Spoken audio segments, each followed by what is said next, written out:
Hello दोस्तों, चलो आज हम एक और क्वेश्चन करते हैं।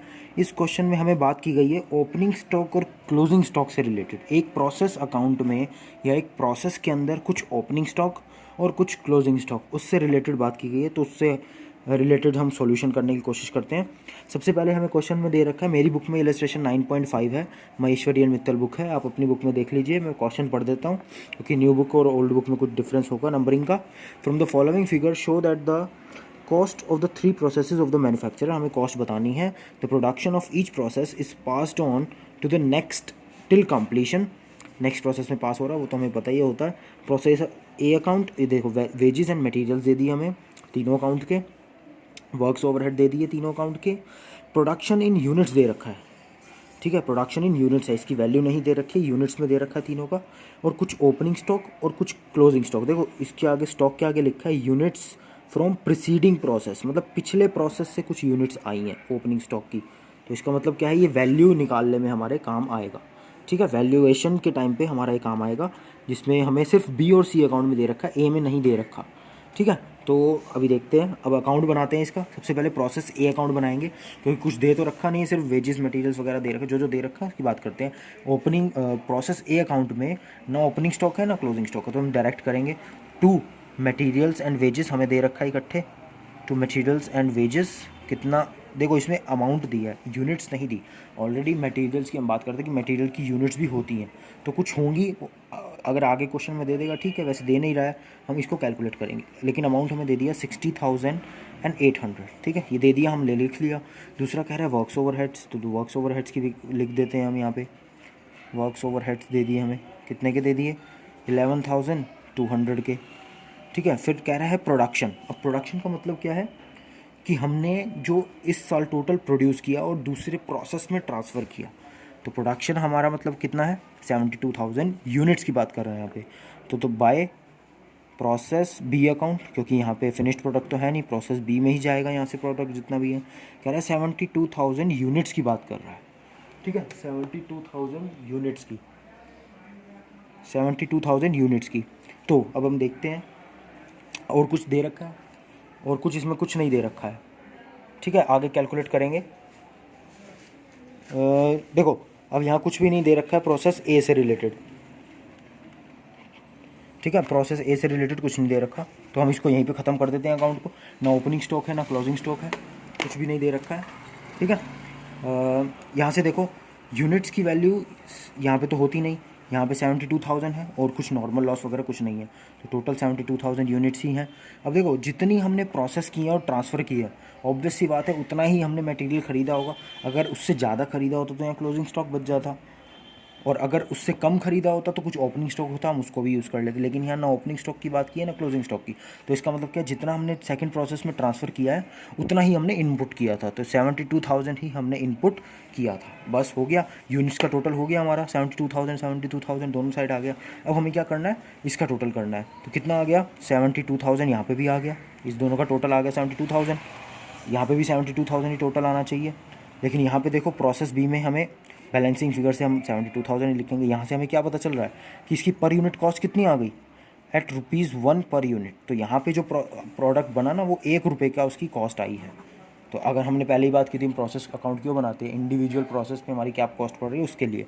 तो यहाँ पे ₹1 पर कॉस्ट यूनिट की आ गई, ₹1 पर यूनिट की कॉस्ट आ गई। अब प्रोसेस बी में इसको ट्रांसफ़र करेंगे, लेकिन उससे पहले देखो यहाँ पे ओपनिंग स्टॉक दे रखा है 8,000 यूनिट्स का, तो हम यहाँ पहले ओपनिंग स्टॉक लिखेंगे। टू ओपनिंग स्टॉक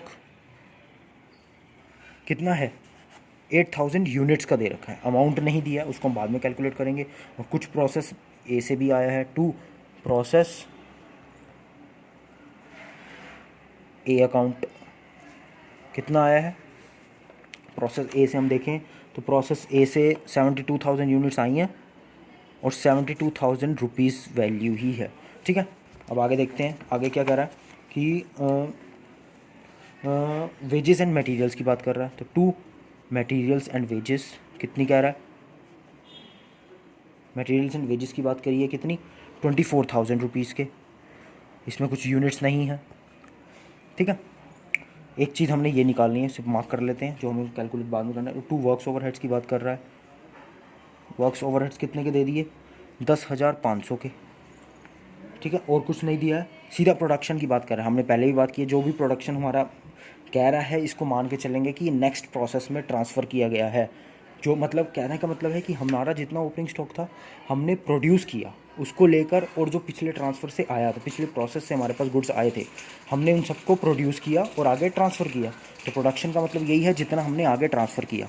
तो बाय प्रोसेस सी अकाउंट कितना प्रोडक्शन कह रहा है, ये कह रहा है प्रोडक्शन हुआ हमारा 75,000 यूनिट्स का, और यहाँ पे भी वैल्यू नहीं बताई है, ये भी हमने कैलकुलेट करनी है। और आखिर में कह दिया क्लोजिंग स्टॉक, तो बाय क्लोजिंग स्टॉक की वैल्यू बता दी, वैल्यू इसकी भी नहीं बताई, इसकी भी यूनिट्स बताई हैं 2000 यूनिट्स, तो इसकी भी वैल्यू नहीं बताई, ये भी हमें कैलकुलेट करनी है। बस क्वेश्चन में और कुछ नहीं बोला है। तो अब हमें क्या करना है, इसकी वैल्यूएशन करनी है। इससे पहले हम एक काम करते हैं, प्रोसेस सी अकाउंट भी बना लेते हैं। इसमें भी यही सब एंट्रीज दे रखी हैं। तो 2 ओपनिंग स्टॉक दे रखा है हमें, कुछ ओपनिंग स्टॉक में कह रहा है कि वो हमारे पास 33,000 यूनिट्स हैं, यहाँ पे मार्क कर लेते हैं, इसकी वैल्यू निकालनी है। कुछ प्रोसेस बी से आएगा, तो 2 प्रोसेस बी अकाउंट कितना आएगा, 75,000 यूनिट्स आएंगी, और वैल्यू तो अभी हम कैलकुलेट करेंगे, तो यहाँ पे वैल्यू भी डाल देंगे, ठीक है। और कुछ हमारा कुछ मटेरियल उस खर्चा इसमें दे रखा है, तो 2 मटेरियल्स एंड वेजेस आ जाएगा। वेजेस आ जाएगा कितनी, इसमें दे रखी 58,500 की। इसकी यूनिट्स तो होंगी नहीं क्योंकि ऑलरेडी हम प्रोसेस अकाउंट बना रहे हैं, पीछे से हमारे पास यूनिट्स आई हैं, उसी को हम प्रोड्यूस करके आगे भेजेंगे।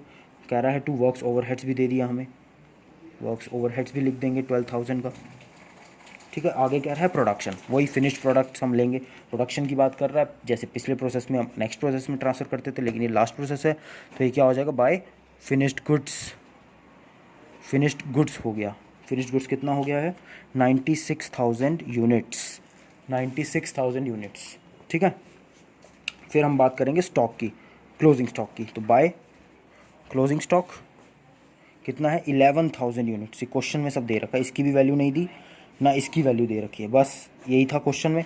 अब हमें क्या करना है, इनकी वैल्यू कैलकुलेट करनी है। मेन अब जो काम है हमारा यही है तब तक के लिए। अब इसको क्वेश्चन को तो रख देते हैं, अब यहीं से हमें वैल्यू सबकी कैलकुलेट करनी है। तो देखो, जो हमारा ओपनिंग स्टॉक है वो कहाँ से आया होगा, ऑब्वियसली जो पिछले प्रोसेस से आया है। कुछ प्रोसेस पिछले प्रोसेस से हमारे पास माल आया, वो हमने प्रोड्यूस नहीं किया, उसको एज अ स्टॉक रख लिया, तो उसकी जो वैल्यू है वो तो सही में ही रहेगी जो पिछले प्रोसेस में उसकी कॉस्ट रही होगी, तो उसी कॉस्ट पे इसको हम कैलकुलेट करेंगे, ठीक है। ये बात याद रखनी है कि जो हमारा ओपनिंग मतलब हमारे प्रोसेस बी में जो प्रोडक्ट आया है प्रोसेस ए से, मान लो किसी टाइम पे 80,000 यूनिट्स आ गए होंगे, हमने 8,000 यूनिट्स को आगे प्रोडक्शन में नहीं डाला, 72,000 यूनिट्स को डाला, और 8,000 units as a opening stock रख लिए वहाँ पे स्टॉक के रूप में। लेकिन जो उसकी कॉस्ट है, कॉस्ट तो उसकी सेम ही रहेगी ना जो पिछले प्रोसेस में रही थी, तो इसलिए कॉस्ट इसकी क्या रहेगी, पिछले प्रोसेस में क्या थी 1, तो यहाँ पर भी क्या रहेगी 1 पर यूनिट, तो यहाँ पर टोटल कितना आ जाएगा 8,000, ठीक है। बस यहाँ से टैली हो गया, यहाँ आ गया 80,000। और याद रखना जो क्लोजिंग स्टॉक है उसकी भी वैल्यू सेम रहेगी जो ओपनिंग स्टॉक की वैल्यू थी। भैया स्टॉक तो स्टॉक है, स्टॉक की वैल्यू तो सेम रहेगी चाहे ओपनिंग हो चाहे क्लोजिंग हो, तो यहाँ पे भी वैल्यू 1 ही रहेगी, तो यहाँ पे भी क्या आ जाएगा 2,000। अब कैलकुलेट करेंगे, 8,000 प्लस 72,000 प्लस 24,000 प्लस 10,500 कितना आ गया, 1,14,500। ये भी यहीं पे भी यही आएगा 80,000 और 1,14,500। लेकिन देखो एक गलती हो रही है यहाँ पे कुछ बैलेंसिंग फिगर आ रही है, ये मैच नहीं कर रहा। 75 प्लस 2 77, तो यहाँ पे बैलेंसिंग फिगर को हम क्या लिखेंगे, बाय नॉर्मल लॉस।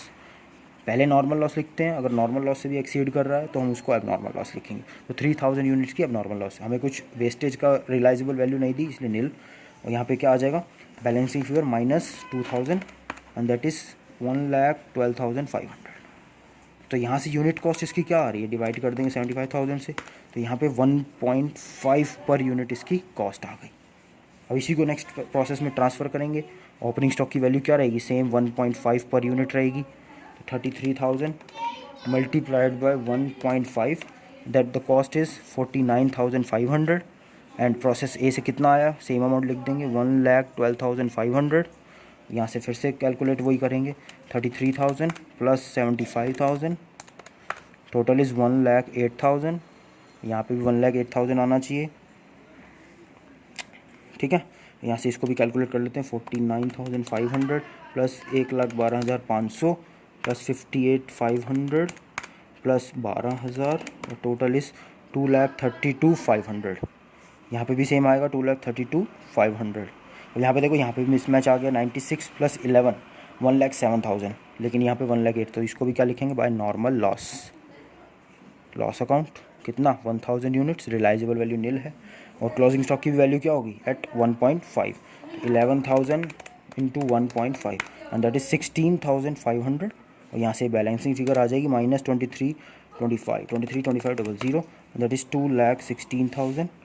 और इसकी कॉस्ट क्या आ जाएगी, 2,16,000 डिवाइडेड बाय 96,000, तो cost is 2,16,000 divided by 96,000, cost is 2.25।